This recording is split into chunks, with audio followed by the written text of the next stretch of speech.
Pwede daw ba sa ibang microphone yung wireless transmitter na to? Ang sagot is yes mga idol, no? So kung meron kayong mga Kevlar man na microphone katulad nito na ginagamit sa mga karaoke, 'di ba? Pwede rin siya mga idol as long as yung microphone nyo is meron siyang XLR output. Sa ibang dynamic mic katulad nitong Shure SM58. So pwede rin siya mga idol, no? Sa Platinum na KS5000, ito usually ginagamit ito sa mga karaoke. So pwede rin siya mga idol, no? Kasi nga XLR and universal naman yung port nito. So sa ang mga microphone naman siya hindi pwede. So kung meron kayong mga condenser mic katulad nito, 'di ba XLR din naman siya.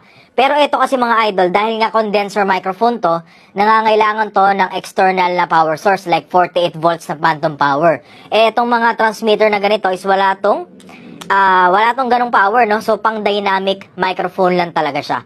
So yun lang mga idol, again, pwede siya sa any microphone, yung mga handheld microphone or dynamic microphone katulad nito. Pero kapag ka mga condenser mic mga idol is hindi na siya.